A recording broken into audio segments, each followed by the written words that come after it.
महसूल मंत्री चंद्रशेखर बावनकुळे यांच्या नावानं फोन करून शेतकऱ्यांची फसवणूक करण्यात आल्याचा प्रकार घडलेला आहे। अज्ञात व्यक्तीविरोधात छत्रपती संभाजीनगर पोलिसात गुन्हा दाखल झालेला आहे। बावनकुळे यांचा पीए असल्याचं सांगत पैशांची मागणी करण्यात आलेली आहे। माझ्या नावानं कोणीतरी शेतकऱ्यांची फसवणूक करतंय असं यावेळेला मंत्री चंद्रशेखर बावनकुळे यांनी स्पष्ट केलेलं आहे।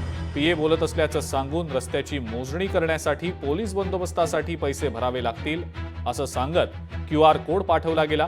पीडित शेतकऱ्याला अशा प्रकारे दोनदा अज्ञात व्यक्तीनं पैशांची मागणी केली।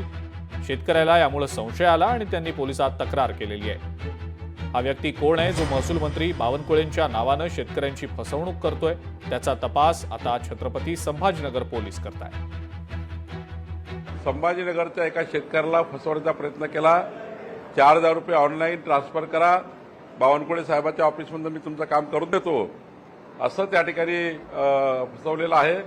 मला वाटतं यापूर्वी त्यांनी अनेक लोकांना फसवलेलं आहे, तर पोलीस तपासामध्ये निघेल। पण मी यापूर्वी आणि आताही सांगतोय, माझ्या नावाने कोणताही पीए नातेवाईक कोणी जो असेल तो जर या महसूल खात्यामध्ये माझ्या नावाने पैसे मागत असेल तर तातडीनं त्यांची पोलीस कारवाई केली पाहिजे, त्याच्यावर गुन्हा दाखल केला पाहिजे असं आव्हान आपल्या माध्यमातून मी जनतेला करतोय।